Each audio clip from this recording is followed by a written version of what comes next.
Saya memang mendapatkan amanah tadi dari Andre pada saat selesai sidang. Saya ditelepon, tolong Bang, Abang meminta dan menjelaskan kepada teman-teman media, saya sebagai seorang ayah terhadap anak saya keberatan anak saya dibawa dalam konflik ini.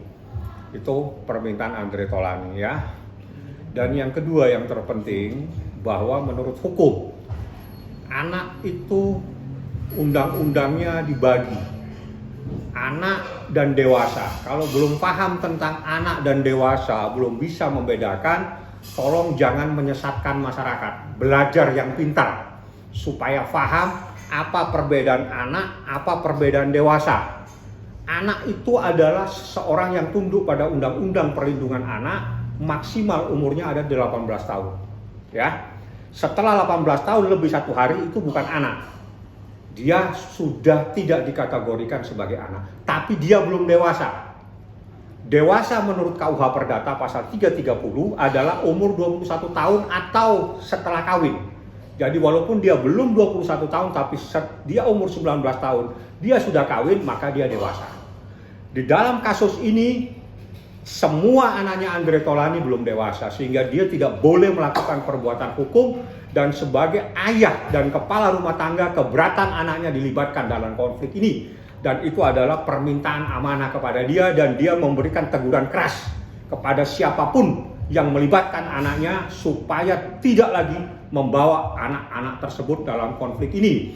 Yang terpenting di dalam persidangan minggu yang lalu, majelis hakim yang memegang kendali persidangan sudah menyatakan anak-anak tidak boleh menjadi saksi dan silakan keluar semua, dan tidak boleh memberikan keterangan sebagai saksi dalam perkara ini. Itu clear. Seperti itu.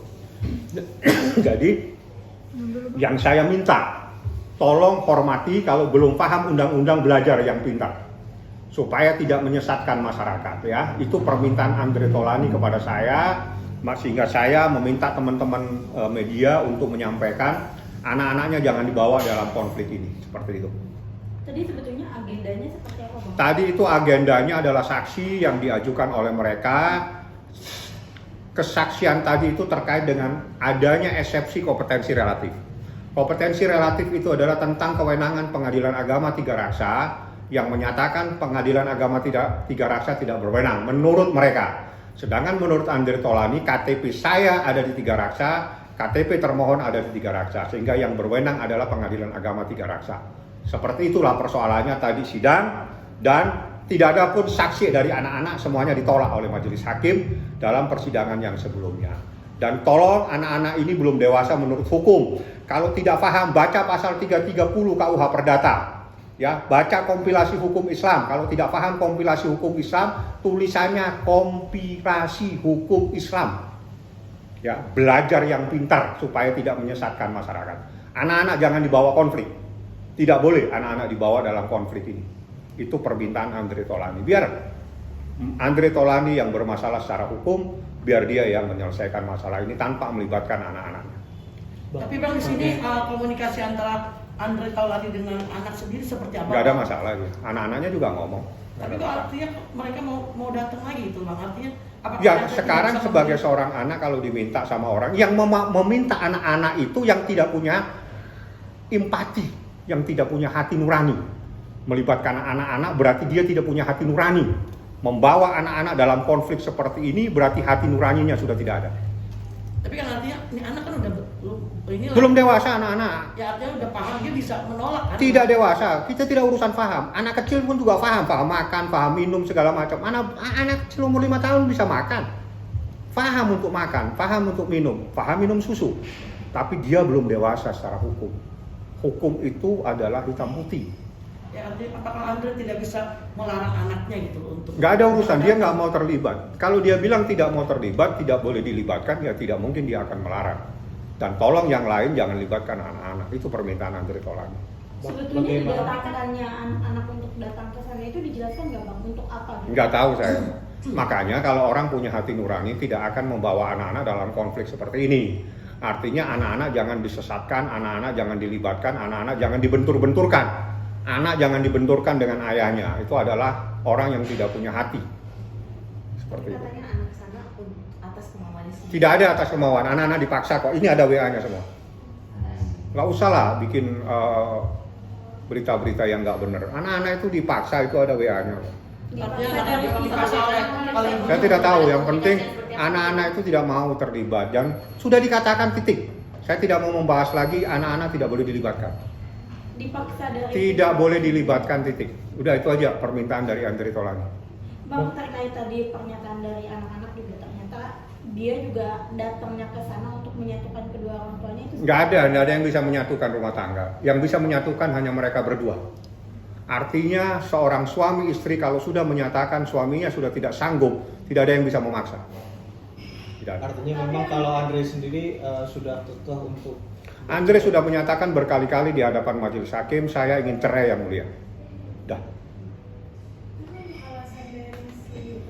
Perselisihan yang berkepanjangan, adanya persoalan-persoalan lain yang tidak perlu saya sampaikan dan itu materi dalam gugatan.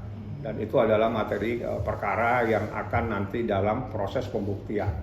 Artinya seorang suami kalau sudah menyatakan tidak sanggup lagi berumah tangga, diteruskan rumah tangganya, ya harus hormati dong. Jadi agenda sidang tadi apa aja, Bang? Nggak ada. Agenda sidang tadi adalah pemeriksaan saksi terkait dengan kompetensi relatif. Udah selesai. Minggu depan tanggal 25 putusan selah. Apakah pengadilan agama Tiga Raksa berwenang atau tidak? Kita tunggu pada tanggal 25 nanti. Nggak ada pihak-pihakan di sini. Ini urusan orang sudah tidak cocok, rumah tangganya sudah tidak mungkin bisa dipersatukan. Terjadi perselisihan dan pertengkaran yang berkepanjangan. Yang apabila terus-menerus dipertahankan itu menjadikan penderitaan yang berkepanjangan terhadap kedua belah pihak seperti itu. Tapi obrolan-obrolan soal harta gono gini itu Nggak ada, kita nggak ada urusan harta gono gini karena ini gugatan cerai. Kita hanya membaca perceraian sebatas itu saja. Bang, terkait perbedaan pendapat antara anak-anak dan juga orang tua. Sudah jangan bahas anak-anak. Saya sudah diperintah tidak boleh melibatkan anak-anak. Tolong Anda juga jangan tanya anak-anak lagi. Ya. Udah berapa bulan mungkin pisah rumah atau Setahun lebih. Sudah setahun lebih Andre Taulani sudah pisah tempat tinggal. Artinya sesuai dengan surat edaran Mahkamah Agung telah memenuhi syarat untuk terjadinya perpisahan dan perceraian. Bang, tapi pihak Andre sendiri mengetahui nggak sih alasan istrinya itu menolak untuk bercerai, Bang? Orang mau apa saja silakan, yang jelas di dalam hukum Islam talak itu ada di tangan seorang suami. Titik. Apabila seorang suami akan menjatuhkan talak, ya sudah sah. Tinggal legalitasnya yang harus dipenuhi melalui pengadilan agama. Talak adalah hak dari seorang suami. Manakala seorang suami menyatakan sudah tidak sanggup lagi dipertahankan rumah tangganya, maka itu adalah menjadi hak dari seorang suami untuk mengajukan gugatan cerai di pengadilan agama. Tapi Andre masih tinggal bareng atau memang Sudah 1 tahun keluar? pisah tempat tinggal. Oh, Tidak tinggal sama-sama, jadi satu di mana, satu di mana. Sama-sama. 1 tahun pisah tempat tinggal, artinya tidak tinggal satu rumah. Rumahnya sendiri-sendiri. Persoalannya itu simpel, Pak. Anak saya itu jangan dilibatkan. Ini urusan pribadi saya. Kenapa anak saya dilibatkan itu saja?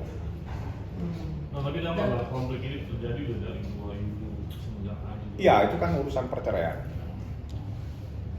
Urusan perceraian dan menurut Andre ya sudah, itu adalah keputusan dia untuk mengajukan cerai dan itu kita harus hormati. Bang, Andre itu kan biasa suka kalau weekend mereka pergi sama-sama sama anak-anak gitu. Sudah Nah, lama, itu- dan ini 2025 mereka udah tidak tinggal satu tempat. Nah, maksudnya sama anak-anak aja. Saya nggak tahu, saya nggak sampai ngurusin yang begituan. Tugas saya hukum, tugas hukum ya urusan materi sidang. Tapi kalau yang lain-lain saya nggak paham. Andre sejak 1 tahun yang lalu sudah tidak tinggal bersama-sama dengan termohon. Andre ada di apartemen, itu ada di mana saya nggak paham. berarti rumah utama tidak diketahui ditempati oleh siapa gitu ya? Kenapa? Rumah utama kan rumah kosong. Ada rumahnya masih ada orang yang nempati, tapi kan Andre kan tidak mau di sana. Andre ada apartemen, dia tinggal dan dia sudah pisah tempat tinggal. Bahasanya itu di dalam surat edaran Mahkamah Agung minimal pisah tempat tinggal. Jadi bukan pisah ranjang ya. Itu beda. Kalau pisah ranjang mereka satu rumah tapi beda tempat tidur. Tapi kalau pisah tempat tinggal berarti ada rumah sendiri, ada rumah sendiri.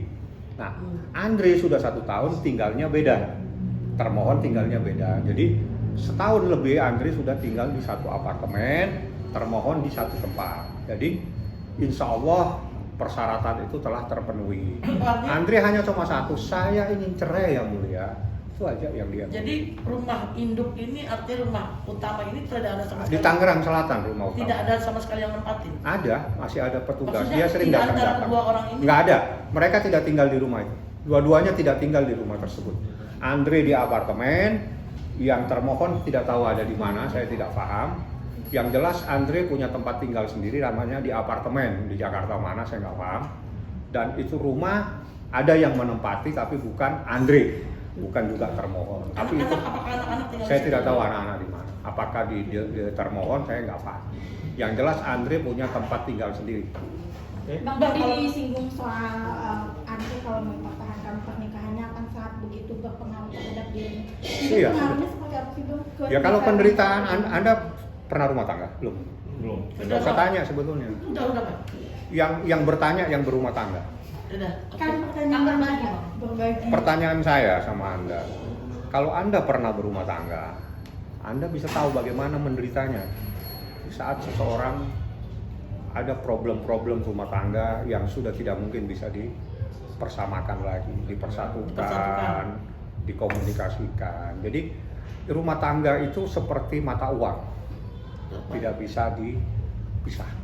Jadi kalau sudah menyatakan bahwa saya sudah tidak sanggup untuk mempertahankan rumah tangga ini, akhiri. Karena pengakhiran sebuah rumah tangga itu adalah penyelesaian supaya tidak menderita.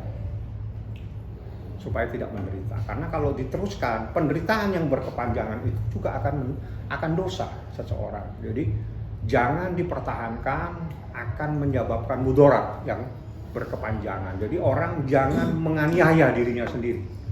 Tidak boleh kita menganiaya diri sendiri. Kalau memang sudah tidak sanggup lagi untuk dipertahankan, ya akhiri. Tidak ada sesuatu yang salah, apalagi itu diputus oleh pengadilan. Pengadilan yang mengesahkan sebuah perceraian. Tidak ada.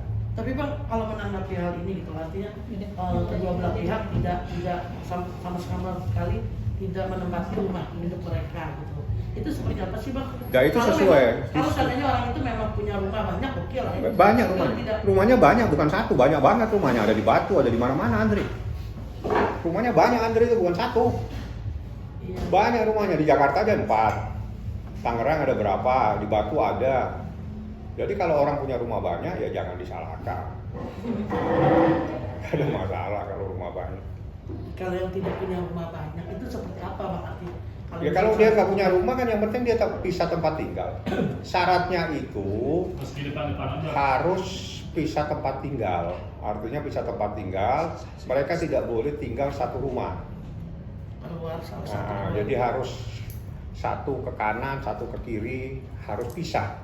Namanya pisah tempat tinggal, bukan pisah ranjang ya. Kalau pisah ranjang itu Satu rumah. mereka satu rumah tapi tidak tidur bersama-sama, dan itu tetap melanggar, tidak boleh diceraikan karena tidak memenuhi syarat.